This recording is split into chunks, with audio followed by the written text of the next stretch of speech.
Bonjour à tous, eh bien écoutez, bon, Kong, aujourd'hui, Kong, il fait beau, Kong, j'ai pris l'accent du sud de la France, alors vous allez vite comprendre pourquoi. J'ai mis une jolie casquette aussi, un petit peu en référence, un petit peu à mes origines, voilà.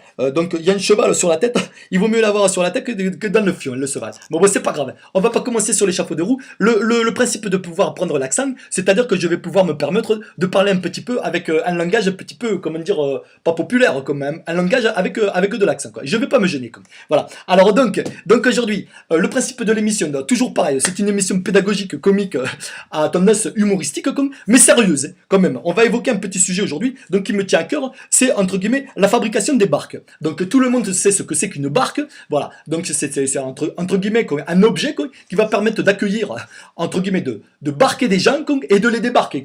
Voilà, c'est le principe d'aujourd'hui, donc ça s'appelle un principe technique. Alors c'est autant technique que tactique. Alors il n'y a pas de sujet. Alors ne cherchez pas à chercher la petite bébête, comme on peut embarquer les personnes de partout.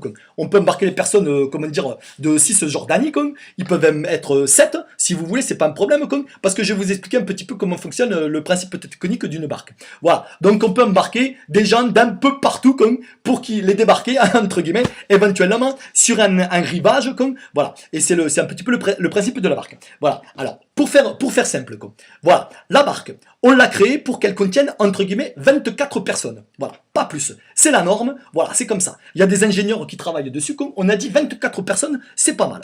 Bon, alors, il faut savoir que depuis des années, quand même, historiquement parlant, que les gens ont essayé de fabriquer des barques en différentes matières. Voilà, donc on fait rentrer, en fait, différentes matières sur la barque, on les débarque, on les embarque, enfin, on fait un petit mélange joyeux. Donc, il existe des barques, comment dire, en matière bois. Voilà. Alors, le bois, l'avantage, tout le monde sait ce que le bois, c'est pas le pastis du sud de la France. Hein. Non, ça n'a rien à voir. Là, aujourd'hui, on ne boit pas. Là, on essaie de réfléchir un petit peu avec sa cervelle. Voilà. Donc, entre guillemets, les marques fabriquées, enfin, les barques fabriquées en bois, alors, on s'est aperçu qu'il y avait des avantages et des inconvénients. Alors, les avantages, le gros avantage du bois, c'est que ça donne du travail. Voilà. Alors, ça donne du travail à des personnes parce que, entre guillemets, le bois, il faut évidemment le trouver. Donc, ça nous permet en fait de déforester en fait la totalité en fait des forêts françaises par exemple ou dans d'autres pays, on s'en fout, mais du moment qu'on a du bois et qu'on puisse fabriquer des barques, voilà. Donc ça donne du travail aux gens, ça c'est un point intéressant. Par contre, l'autre problème, c'est que entre guillemets les barques, il y a un gros avantage, c'est si vous avez le feu sur l'eau, voilà. Alors par exemple, s'il y a du feu sur l'eau, parce que voilà, vous êtes en barque et puis il y a du feu sur l'eau, eh ben le bois ça brûle, donc ça c'est pas bien parce que ça va mettre le feu à la barque. Voilà. Bon bref, il y a des gens comme comment il s'appelle, la colombe de la paix là, qui a travaillé, qui a traversé pardon multi-pays là, qui a découvert plein de trucs, etc. Lui, il nous a ramené tout un tas d'échantillons de tous les pays. Enfin, on a fait un joyeux mélange. Donc c'est bien là maintenant, maintenant c'est un petit peu comment dire, le bordel. Bon, voilà, pour parler poliment, pour parler un petit peu un langage que vous comprenez. Donc voilà. Donc on s'est permis un petit peu, en réfléchissant, on s'est dit le bois c'est bien, mais il y a peut-être d'autres matières qui permettent de fabriquer des choses. Alors on a fabriqué des choses en acier, des barques en acier, mais on s'est rendu compte à certaines époques que l'acier c'était trop lourd et que ça coulait, Et on se rendait compte qu'après, ben, il y avait pas mal de gens qui restaient sous l'eau avec des diamants, enfin toute la clique là, toute la clique d'Hollywood là. Et donc du coup on s'est dit merde, putain là ça marche plus ça coule, l'acier ça coule. Donc alors on s'est dit l'acier c'est pas bon, le bois c'est pas bon, on va faire de l'aluminium. Alors l'aluminium c'est un principe très simple, c'est une matière qui est un petit peu qui vient de l'espace, on ne sait pas comment, mais par contre ce qui est avantageux avec les barques en aluminium, c'est qu'on les voit arriver de loin. On s'est dit putain regardez la barque en aluminium là-bas, ça brille, c'est grave, on dirait plein de lumière qui étincelle tout le monde. Donc c'est génial. Donc la barque en aluminium, on l'a fabriquée. Elle avait un gros avantage, c'est qu'elle était extrêmement légère. D'ailleurs, les gens se disaient putain comme elle flotte sur l'eau, entre guillemets, elle ne glisse pas sur l'eau, elle ne flotte pas, mais elle vole au-dessus de l'eau. Donc on s'est dit c'est un peu trop léger, ça décolle. On peut atteindre des sommets un petit peu non maîtrisés avec l'aluminium. Alors donc on va s'arrêter là. Hein, vous voyez. Donc c'est pas facile. Je vous rappelle quand même que c'est pas simple de vous faire une émission avec l'accent du sud, hein, étant donné que moi je suis français, hein, évidemment j'ai des origines dans le sud de la France, mais entre guillemets le fait de ne pas avoir vécu toute mon enfance là-bas, etc., j'ai un petit peu perdu l'accent, mais par contre c'est un hommage entre guillemets à ma famille qui réside dans le sud de la France, voilà. C'est pour ça que j'utilise un petit peu cet accent. Alors c'est pas tout à fait l'accent typique du lieu, entre guillemets, paternelle, hein, mais bon, c'est un petit hommage, voilà. Alors donc, on continue, et puis en plus, l'accent du Sud, ça permet de voyager, on fait référence un petit peu à des journalistes que j'aimais beaucoup à l'époque, là, des Roger Coudert et toute la clique, parce que, entre guillemets, ces noms-là, on peut les citer, parce qu'ils nous ont donné vraiment des frissons, ils nous ont fait vivre, et les valeurs du pays qui sont dans le cœur, elles restent là. Maintenant, tout a changé, c'est pas grave, mais on va essayer de remettre un petit peu les choses en ordre, hein. Voilà. Ça va pas être facile, hein, je vous le dis. Voilà. Donc, on était sur le principe de la barque. Donc, la barque. Alors, différentes matières, on s'est dit, bon, le bois, d'accord, on s'est dit l'acier, d'accord, on s'est dit l'aluminium, bon, ça peut marcher, mais on va créer encore autre chose, un petit peu d'actualité, parce que nous sommes quand même en 2017. Alors, on réfléchit, on s'est dit, on va peut-être faire une matière qui s'appelle la matière composite. Alors, la matière composite, pour ceux qui connaissent pas, c'est facile. C'est une matière qui est composée de plusieurs zites. Alors, les zites, j'hésite un peu à vous dire comment ça fonctionne. L'hésite, c'est un petit peu un composé de plein de matières, quoi.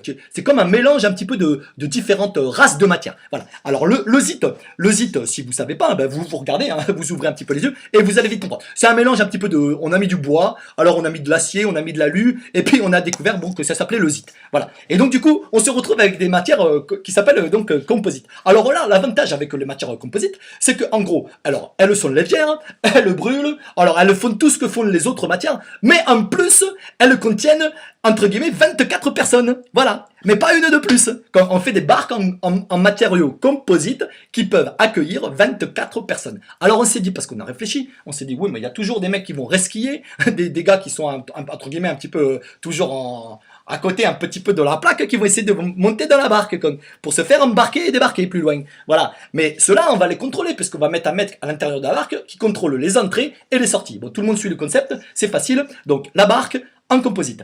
Voilà.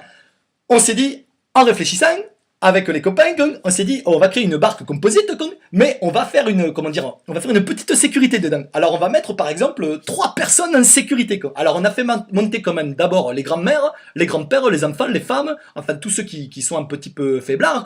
On a mis quelques hommes aussi dedans pour quand même ramer un petit peu. Et puis donc on s'est dit, on va garder une sécurité de 3 personnes. Alors on a choisi, comme par hasard, on a choisi une femme, un homme et un enfant. On s'est dit comment, si la barque coule, s'il y a le moindre problème, on pourra peut-être reconstruire une famille. Une famille simple comme mère, père et fils. Voilà, ou fille, hein, peut-être. L'enfant, il peut être ambidex, ambisexe, enfin, il choisira, mais beaucoup plus tard. Hein, pour l'instant, il n'est pas déterminé encore, hein, parce que c'est un enfant, vous voyez. Donc, il faut quand même respecter un petit peu le fonctionnement. Voilà, alors donc, on a embarqué tout ce monde et on s'est dit 24 personnes plus 3, ça fait 27. 27, c'est le chiffre magique. Voilà. 27, c'est pas plus. Il faut pas plus de personnes. Vous mettez plus de personnes que 27, la barque, il y a un problème. Voilà. Eh ben, figurez-vous, dans le mille, les gens en ont mis plus. Ah, mais c'est incroyable. On leur dit, j'écoute une émission dernièrement. Alors, par exemple, à l'Assemblée nationale, les mecs, ils m'expliquent des trucs avec l'accent. Ah, mais ils ont l'accent du pays. Ils parlent comme je vous parle là. Ils sont du pays, les mecs, et ils m'expliquent. Alors, ils me parlent de trucs. Ils me parlent des perturbateurs endocriniens. Mais qu'est-ce que j'en ai à foutre, moi, des perturbateurs endocriniens. Aujourd'hui, j'ai mis une casquette exprès avec un cheval sur la tête. Vous avez vu les couleurs, perturbateur endocrinien, Mais je croyais que ça avait un rapport avec les crinières, mais rien à voir avec le cadre noir, Je me suis même mis en noir en référence à ça, Je me suis dit, mais quel est ce problème encore à l'Assemblée nationale, Alors, les perturbateurs endocriniens, ils m'ont parlé aussi de trucs, entre guillemets, que s'appelle le boîtier Linky, Le Linky quoi? Le Linky Up, le Linky Up. Moi, je parle pas la langue, je parle pas anglais, Pourtant, j'ai fait des études, j'essaie de comprendre, Mais je n'y arrive pas, Alors, le boîtier Linky, j'ai bien compris, qui va permettre, en le mettant dans les foyers français, de contrôler un petit peu à chaque fois qu'il y a une lumière qui s'allume, ou il y a un petit synapse, une petite, une circulation d'électricité qui se passe dans le foyer. Mais bon, mais ça dépasse l'entendement, Moi, je suis en train d'expliquer aux gamins, comment on fabrique les barques, pour voir que dans le pays, on essaie de vivre normalement, et j'entends tout le monde qui vient revendiquer des choses, Il y a même les rappeurs, comme les rappeurs de ma jeunesse, voilà, qui avaient des problèmes avec la police, Je sais pas ce qu'ils avaient avec la police, ils étaient sans arrêt en train de parler de la police, ils aimaient pas la police, Mais c'est pas de ma faute, moi. Attends, moi je suis dans le pays depuis des années, des générations, Alors qu'est-ce qui se passe là en France, là? C'est le problème, Il va falloir gérer la chose. Bon, alors, donc, ces rappeurs-là, maintenant, alors, ils continuent à l'âge adulte à chanter des chansons et à gangréner, alors, c'est toujours la bagarre, c'est toujours machin, c'est les manifestations, C'est les manifestations. Ils manifestent, je comprends pas. Ils manifestent, on dirait qu'ils font des déguisements dans la rue, Ils sont déguisés, Putain, mais mettez juste une casquette, ça suffit, Mais ça va, quoi. Bon, voilà. Donc, alors, effectivement, donc, il y a plein de problèmes, mais je veux dire, les choses sont simples, con.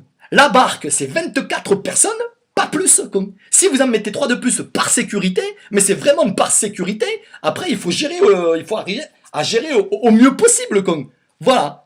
C'est simple. Alors, je sais pas si je dois un peu refaire l'émission, parce que je maîtrise pas trop la langue encore française, comme je suis pas en phase comme avec l'accent du sud, comme, mais bon, je l'ai quand même dans le cœur et je l'ai dans le sang, comme, voilà, c'est ça en fait, comment dire, c'est le pays français, quoi. Voilà. Donc alors aujourd'hui, moi je fais le comique, je prends des risques. Voilà. C'était pour vous dire aussi que là on a combien 10 minutes 24. Voilà. Donc le petit jeu continue. Hein. Vous voyez, je vais sur une prochaine émission vous donner entre guillemets l'adresse. Je vous montrerai l'adresse du lieu entre guillemets où se déroulent toutes ces émissions en fait au studio 11. Et puis ben, vous m'enverrez vos dons. Donc le principe il est simple. Hein. Vous allez m'envoyer vos dons pour que je puisse continuer en fait à travailler. Voilà pour pouvoir parce que là aujourd'hui il y a c'est pas possible, comme. C'est pas possible. On me raconte des salades, et ça tourne pas, comme. Alors, il faut que ça tourne. Voilà. Donc là, ça va tourner, hein, ça va bien tourner. Ça va, la carrière est lancée, hein, regardez, bleu, blanc et rouge, ça va bien tourner. Là, je sais qu'il y a une échéance, je sais plus quand, là, je vais regarder la date sur internet, là, je vais voir, mais là, j'ai pas l'impression que dans le pays, c'est encore calé, comme, hein. Parce que les mecs, par exemple, je les entends parler, là, tous ceux qui dirigent un petit peu, là, tous ceux qui sont dans les sièges, où ça va, c'est bien, je vois que c'est comme au rugby, comme. Moi, je fais pas le poids, comme, hein. Vous voyez, vous avez fait rentrer des Wallisiens, des footilleurs, je les adore, hein, mais moi, je pèse 70 kilos, comme, faites rentrer des mecs qui font 140 kilos, comme, si je me mets à l'aile avec la balle, la vie est belle, mais pour eux, hein, pas pour moi, comme. Ils me tombent dessus, mais ils me mettent 3 pieds sous terre, comme. Et après, avec les dents là, de devant, là, ils jouent aux osselets, comme. Mais vous comprenez, quoi. 140 kilos, 60 kilos, quoi. Il faut quand même faire le paradoxe. Donc, les mecs, là, que je vois, qui sont assez corpulents, quoi, ils sont dans les assemblées, tout ça, là, comment dire, dans les ministères, là-haut, etc. Non, mais arrêtez, quoi. On leur pose des questions. La technique, c'est de reposer une autre question derrière, pour éviter de répondre à la première question, quoi. Non, mais qu'est-ce que vous faites, les gars, là? Oh, vous êtes payés à quoi, là, dans la journée, quoi? Moi je me demande où partent mes sous, quoi. Il y en a plus dans le portefeuille, comme. Et ça part là pour vous regarder, là. Vous avez les ballons, comme. Vous avez les ballons. Mais sortez-les de la mêlée, comme. Putain, comme. Gardez pas les ballons pour vous, comme. Sortez-les de la mêlée, là. Et puis arrêtez de parler de n'importe quoi, comme. Ça devient infernal, là. C'est infernal, là. Alors je m'énerve un petit peu, quoi. J'ai une porte là, j'ai une porte de ce côté-là et une porte de ce côté-là. Vous connaissez la porte, comme. On a dit dans cette émission pas de nom, quoi. On reste poli, comme. Putain, con. Voilà. On peut dire des blagues, par exemple, à Marseille, un gars de petite taille comme moi, con. C'est un enculé. Bon, ça, on peut le dire. Mais c'est le comique. Mais ça s'arrête là, con. Maintenant, il va falloir se mettre au travail sérieusement, con. Et puis arrêter de raconter n'importe quoi, con. Parce que là, ça va être la guerre civile, con. Moi, je vous le dis, quoi. Vous comprenez ou pas, con? Attendez, 5 minutes, quoi. Il faut... J'en crache sur l'écran, quoi. Voilà. Et vous me faites cracher sur l'écran, quoi, avec vos conneries, quoi. De diffusion et compagnie, là. Non, mais attendez, gérez les choses, con. Arrêtez de raconter n'importe quoi, con. Voilà. Ça va ou quoi? Voilà. Donc, l'émission d'aujourd'hui, voilà, c'était le petit sketch un petit peu comique et pédagogique, quoi. On a utilisé, évidemment, l'accent un petit peu du sud, hein, pour dynamiser un petit peu, les choses. Là, je remets un petit peu ma casquette, hein. Voilà. Et puis vous avez intégré un petit peu les notions pédagogiques d'aujourd'hui. On est à 13 minutes 25. Alors il y a un petit problème, hein, je vous dis, quand on veut devenir comique un peu célèbre, hein, voilà, sur les réseaux, hein, on fera le jeu pour tester un petit peu la grosseur un petit peu des réseaux et comment fonctionne tout ce beau système. Voilà, comique évidemment. Voilà. Donc là on est à 13 minutes 44. Donc on va stopper l'émission parce que au-delà de 15 minutes, hein, vous savez c'est très, comment dire, un petit peu surveillé tout ça, hein, voilà. Au-delà de 15 minutes, après, il faut donner son numéro de téléphone. Alors moi, personnellement, j'ai rien à cacher, je ferai des émissions, hein, je vous montrerai, hein, je vous montrerai des émissions. On peut faire des émissions beaucoup plus longues, et puis moi, je vous donnerai mon numéro de téléphone. Il n'y a aucun souci, c'est, le fournisseur d'accès qui réglera le souci, hein. Parce que moi, je reçois des quantités d'appels par jour. Je ne sais pas, c'est toujours marqué secret dessus. Bon, c'est des gens qui m'appellent. Je ne sais pas d'où ils appellent. Je comprends pas. Je comprends pas comment fonctionne le réseau. Donc là, je vais essayer de bien, par le biais du comique, hein, des émissions comiques, comprendre un petit peu comment tout ça fonctionne. Alors voilà, et où ça va nous mener, hein, peut-être qu'on va gagner beaucoup d'argent, hein, avec le concept que je vais mettre en place. Mais rassurez-vous, hein, l'argent que je vais gagner, il vous sera restitué. Il y a vraiment aucun aucun problème là-dessus, hein, depuis toujours. Moi, j'ai toujours fonctionné comme ça. Mes comptes en banque sont clean. J'ai toujours restitué l'argent que je gagnais, hein, par mon travail, etc. Puis j'ai un petit peu travaillé quand même. Donc voilà. Donc bah écoutez, une bonne fin de journée à tous. Profitez bien du soleil, hein, profitez bien de cette petite comment dire, chaleur qu'il y a eu dans la voie d'aujourd'hui. Et puis je vous dis, eh ben, évidemment, pour une prochaine émission, à très très